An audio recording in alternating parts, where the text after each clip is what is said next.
En la unidad de vigilancia intensiva respiratoria. Em, la idea del día de hoy es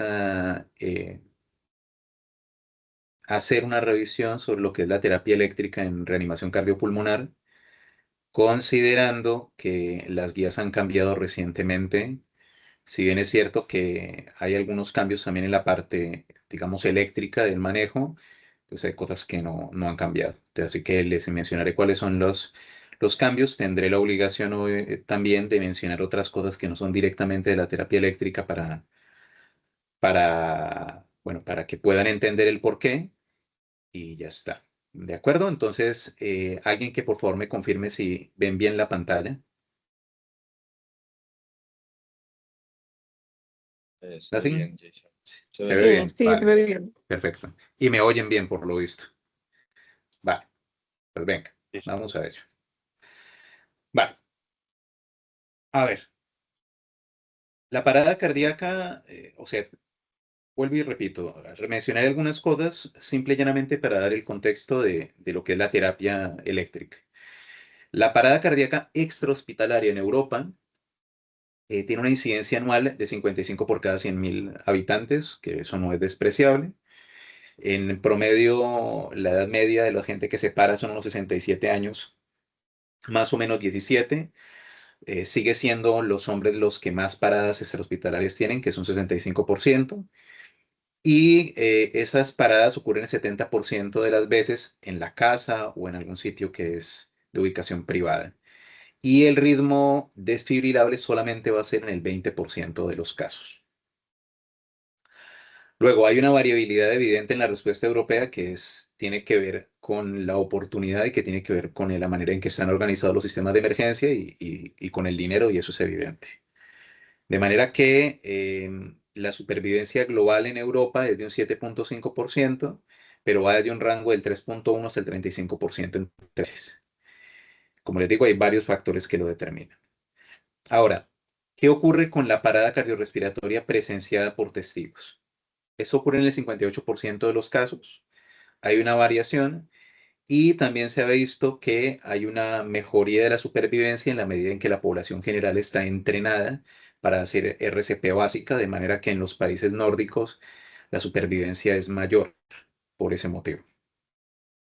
Luego, el acceso a un desfibrilador automático, a un DEA, variará también no solamente del país, sino de la región geográfica y puede ir desde el 2,6% hasta el 59%. Y luego, esto también se ve un poco alterado a la hora de hacer las revisiones, como la que hace la ILCOR para sugerir las nuevas guías, porque no todos los PDs tienen registros completos de lo que son las paradas cardíacas extrahospitalarias. ¿Vale? Entonces, de esa manera, apenas tenemos una parte de la información y estamos sesgados por ello. La parada cardíaca intrahospitalaria tiene una incidencia entre 1,5 y 2,8 por cada 1.000 ingresos hospitalarios en Europa. El código se sugiere por las guías que debería de ser único para todos los hospitales y debería de ser 4 dosis. Sin embargo, ese número tiene una implementación limitada. Solamente está en vigor en el 2% de los países europeos. O sea que malamente. Aquí en el hospital, por ejemplo, si quieren activar el paro desde una de las salas, tienen que marcar 4 cuatros, ¿vale? 444. Y también hay que marcar un código correspondiente a la sede, que en el caso de la sede Villarroel es el 12. Entonces, si se dan cuenta, no es intuitivo, no está generalizado y eso también dificulta las cosas. Como les decía, es fundamental el reanimador Lego, ¿no? El reanimador inexperto que pueda participar.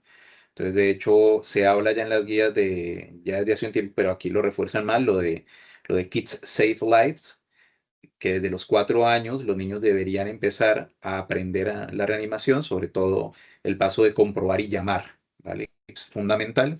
Y empezar las compresiones de 10 a los 12 años, sí que se hace más vigente la formación integral en compresiones efectivas.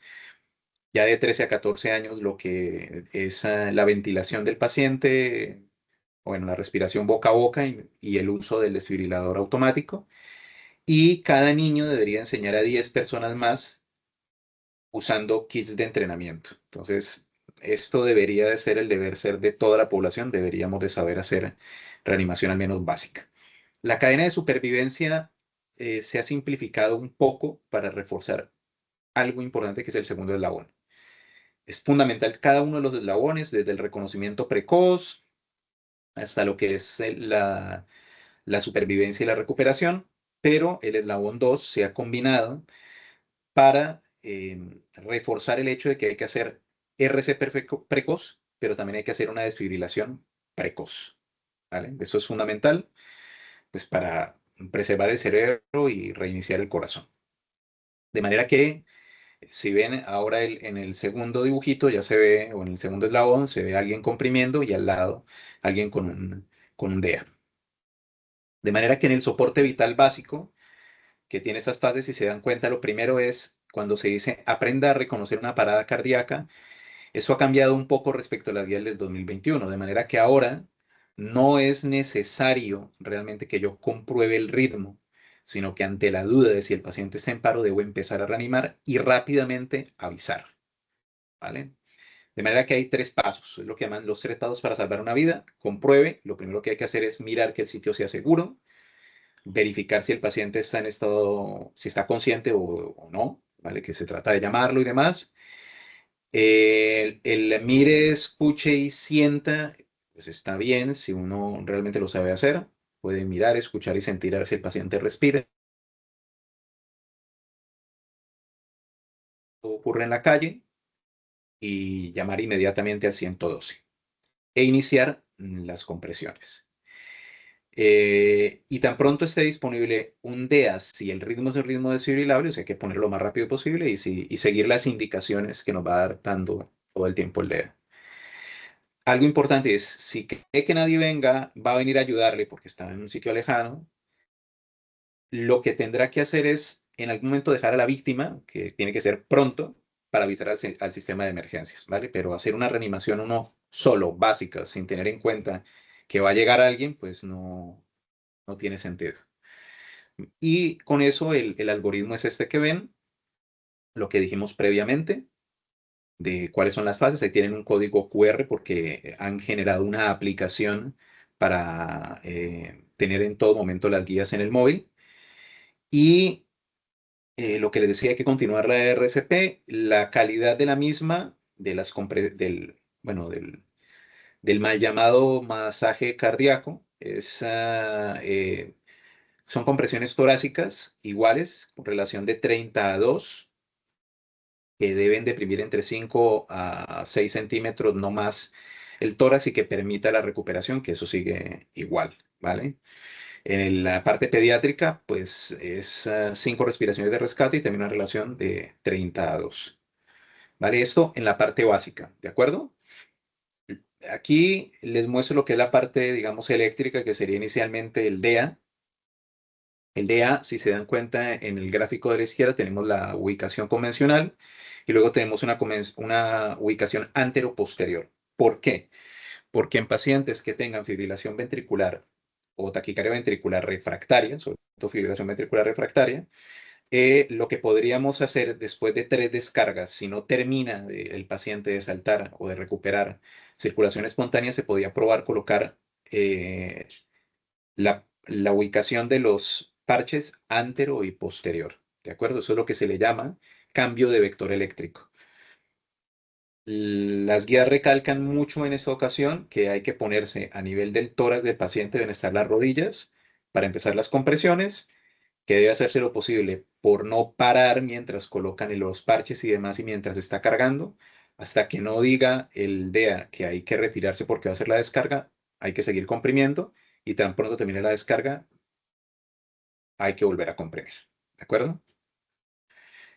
Eso hasta ahí, digamos, la parte básica y lo menciono porque todos deberíamos de saber hacerlo. Ahora vamos a lo que sería la parte del soporte vital avanzado, que es el momento en que ya llega el equipo de avanzada en el sitio que sea, ¿vale? Entonces, lo primero que hay que asegurar siempre es que la ventilación sea efectiva y que las compresiones torácicas sean de gran calidad. Volvemos a lo mismo, si el ritmo es desfibrilable hay que desfibrilar lo antes posible.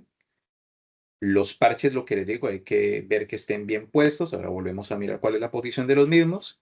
Y lo que les decía, si han pasado 3 descargas y no han sido efectivos, el paciente sigue en fibrilación ventricular, pues podemos hacer un cambio de los parches a antero-posterior para tratar de cambiar el vector eléctrico y conseguir resetear el corazón de alguna manera, ¿vale? Luego, la adrenalina, importante, si es un ritmo no desfibrilable, pues administrarla lo más rápido posible y tratar de identificar rápidamente las causas reversibles, ¿no? Aquello de las 4Hs y las 4Ts. En cuanto a lo que es la parada cardíaca intrahospitalaria, se han reconocido, de hecho hay un listado de 10 cosas distintas que deberían de hacerse, pero lo fundamental es un reconocimiento inmediato, el inicio de la RCP, lo que decimos de la desfibrilación rápida. La desfibrilación rápida significa que si la parada es intrahospitalaria, debería yo de gastar menos de 3 minutos desde el reconocimiento hasta la primera descarga, en ritmos desfibrilables, obviamente. La adrenalina precoz, pues tan pronto identifico que es un ritmo no desfibrilable, debería administrar adrenalina si estoy en una parada intrahospitalaria. Y lo que hablamos de las 4Hs y las 4Ts. Desfibriladores manuales. Lo que les digo, acá lo importante es no hacer pausas largas, de manera que quien opere un desfibrilador manual, o sea, nos estamos refiriendo al equipo, por ejemplo, que tenemos aquí en la UIR o en urgencias, debo ser capaz de identificar el ritmo en menos de 5 segundos, ¿vale? No debo parar las compresiones torácicas durante mucho tiempo para comprobar un ritmo, pues porque el paciente se morirá. Entonces, debo hacer una interrupción mínima y de esa manera, pues tengo que estar capacitado o quien ha llegado tiene que tener la capacidad de reconocer rápidamente los riesgos. ¿Cómo hago la transición de dispositivos si el paciente ya tiene un DEA? Pues sencillamente continúo con las indicaciones del DEA hasta que haga el siguiente chispazo, el reconocimiento del ritmo, y en ese momento debo cambiar el desfibrilador manual. Ya luego hablaremos, pero lo que van recomendando cada vez más es el uso de parches por comodidad más que de palas, ¿vale? Lo que les decía antes de la optimización de la desfibrilación, carguen durante las compresiones, hagan una pausa mínima de menos de 5 segundos para verificar el, el ritmo y hay que reanudar inmediatamente. La fotografía que hay ahí es, de hecho, del modelo de desfibrilador que tenemos nosotros aquí en la UIR, perdón, que es un Philips DFM100.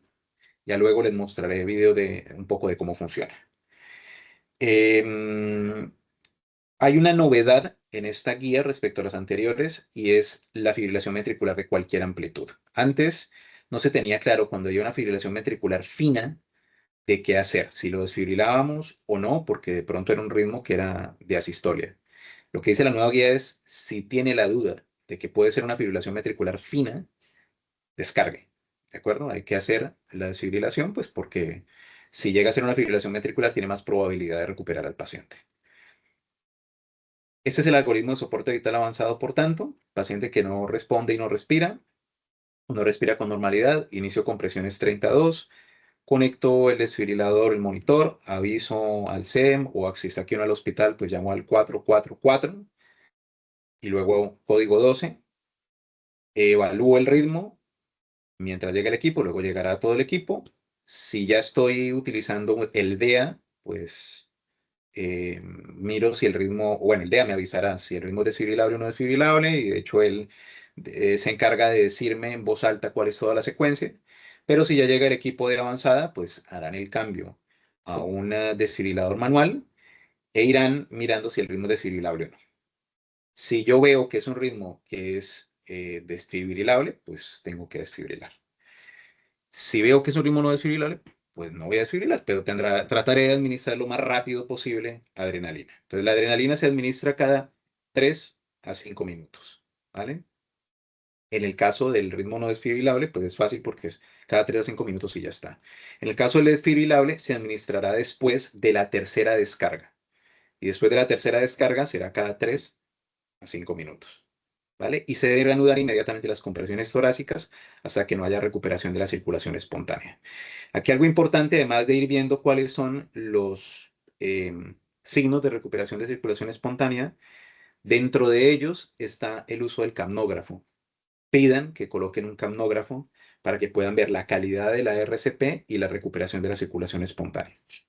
Y la miodarona también la pueden administrar después de las 3 descargas, recuerden, 300 miligramos. Y si llega a ser necesario, después de haber pasado otros 3 a 5 minutos, pueden administrar 150 miligramos más si el paciente no sale de la parada. Esos son los signos de recuperación espontánea que les decía. Miren que el aumento brusco de la ETC2 es importante, por eso pidan que le pongan el camnógrafo. Obviamente que el paciente se mueva o que haya trazado arterial si lo tenemos monitorizado como en la UIR, o la recuperación espontánea, la recuperación de la conciencia. A la hora de desfibrilar, tengan en cuenta que la seguridad implica que el paciente, claro, puede haber chispa eventualmente y puede haber algo de combustión del oxígeno. Por lo tanto, recomiendan que en el momento de hacer la desfibrilación, retiremos la mascarilla o cánula nasal en caso de que el paciente no esté intubado y coloquemos las fuentes de oxígenos a más de 1 metro del tórax, ¿vale? Mantengan la vía aérea conectada durante la descarga. Y en cuanto a los compresores mecánicos, como el Lucas, son dispositivos que se pueden utilizar, que no han demostrado que sean superiores a las compresiones de alta calidad y que la descarga se puede, es decir, durante la descarga yo no tengo la necesidad de interrumpir el compresor mecánico, ¿vale? Hay varias estrategias que ya dije cuáles eran, esto no lo voy a repetir mucho. Ya dijimos lo de los parches y las palas. El posicionamiento de los parches, lo que les digo, lo básico es posición anterolateral, parche apical bajo la axila en la línea medio axilar y el otro parche external a la derecha del esternón. Sin embargo, lo que les decía, puedo tener alternativas como son en el caso de que el paciente siga con fibrilación ventricular, cambiar el vector, es decir, poner antero-posterior. Y hay situaciones especiales, como por ejemplo el paciente que tiene un DEA, un marcapasos, un DAI, perdón, un DAI o un marcapasos. En ese caso debo colocar los parches a más de 8 centímetros del mismo. Y en el caso de que el paciente esté en prono, pues lo pongo vía axilar, ¿vale? Luego, ¿qué alternativas tengo si tengo una fibrilación ventricular o una taquicardia ventricular sin pulso refractaria? Pues tengo lo que se denomina la doble desfibrilación secuencial externa, que eso sencillamente consiste, ahora les muestro en qué consiste, pero eso, hay que usar 2 desfibriladores, o el cambio de vector que ya lo hemos mencionado varias veces. Esto es lo que les digo, que este es un New England del 2022, donde se mostró que se podían utilizar 2 desfibriladores al tiempo para hacer desfibrilación secuencial, donde lo que haré será poner pues un primer desfibrilador, que es el que muestran ahí como 1A, 1B, con la posición, digamos, estándar, y el otro lo pongo en la posición anteroposterior. Y lo que haré en cada secuencia es descargar uno y descargar el otro luego, ¿vale? De esa manera, lo que se vio en ese estudio es que la supervivencia mejoraba con la descarga secuencial hasta 27.4%, mientras que la supervivencia estándar era de 12.2%, ¿vale? Aún así, la recomendación es débil y no quiere decir que haya que hacerlo con todos los pacientes. La triple descarga secuencial. ¿En qué pacientes puedo descargar 3 veces seguido? Esto lo haré en el paciente que lo tengo monitorizado, que digamos el ritmo es un ritmo de parada mm, desfibrilable presenciado. Como lo importante es resetear ese corazón, pues puedo hacer 3 descargas consecutivas, ¿vale? Esto, por ejemplo, si de repente está en la sala de cateterismo cardíaco o si está aquí en la UIR. Importante es, a efectos de la adrenalina, si yo he dado 3 descargas seguidas, en esta guía queda claro que esas 3 descargas seguidas cuentan como una, ¿de acuerdo? Así que habrá que esperar hasta que complete 2 descargas más para considerar que he completado 3 y ahí sí poner la adrenalina. Ese es el algoritmo de las taquicardias. Como en los algoritmos, como en épocas anteriores, lo mismo, hay que identificar los riesgos o los signos de riesgo vital, si está en shock, si está sincopado, si hay isquemia miocárdica, o si es inmediatamente tras la recuperación de la circulación espontánea, y determinar si el paciente está inestable, pues tendría que hacer una cardioversión sincronizada, hasta 3 intentos, tienen ahí qué medicación puedo utilizar, pero generalmente lo que habrá que utilizar es descarga eléctrica, obviamente. Y si está estable, pues tengo que identificar si el QRS es ancho o estrecho y a partir de ello valorar cuál es el diagnóstico más probable e iniciar medicación y avisar a cardiología, ¿vale? Este es el video de cómo funciona nuestro equipo, ¿vale? Quitamos el volumen de esto. Aquí entonces se muestra que acá está la perilla verde para ajustar la cantidad del nivel, que tenemos el lado que es desfibrilador automático, el lado de lo que es el monitor y de aquí para allá la cantidad de joules que puedo colocar, el modo sincronizado para decir que es hacer una desfibrilación, no desfibrilación, perdón, una cardioversión sincronizada para cargar y luego para el choque o para la descarga. De igual forma, aquí abajo, ya luego les mostraré cómo se hace para eh, poner el modo marcapasos. ¿De acuerdo? Acá les dejo también las sugerencias de cuántos joules empezar. No lo mencioné antes, pero con la desfibrilación depende del tipo de desfibrilador. Hoy en día prácticamente todos son bifásicos, pero hay bifásicos al menos de dos tipos, dependiendo de si es exponencial o si es rectilíneo. Puedo empezar con 150 joules por seguridad o directamente por los 200 joules, ¿vale? Eso para desfibrilación. En el caso de cardioversión eléctrica, dependerá. Para la fibrilación auricular, como suele ser tan refractaria y lo mismo el flúter, recomiendan incluso empezar directamente con 200 joules. Y en la taquicardia ventricular monomórfica puedo empezar con 100 e ir aumentando dependiendo de la respuesta.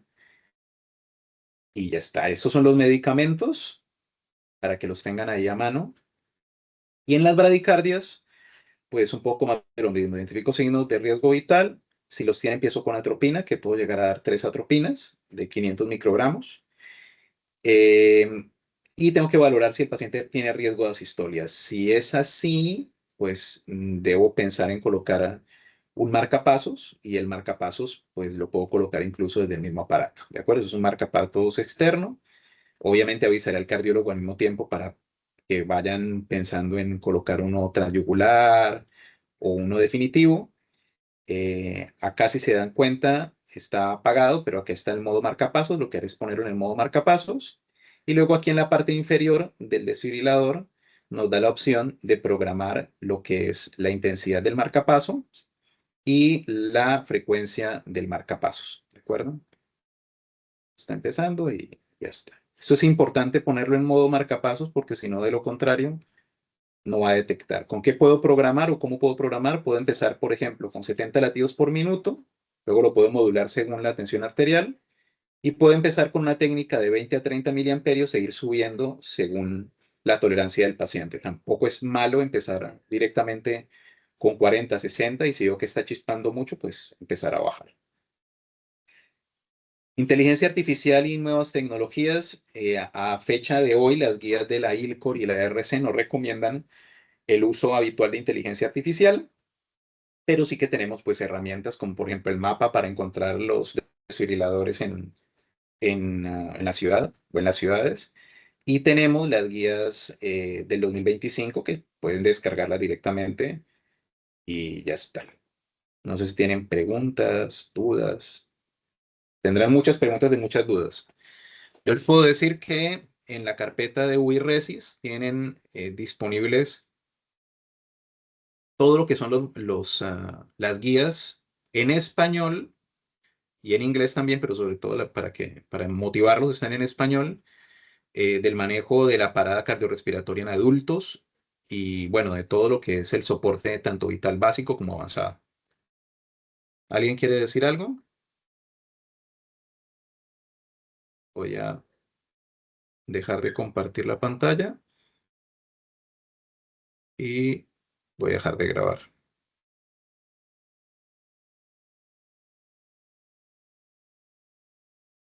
Vale. ¿Alguien?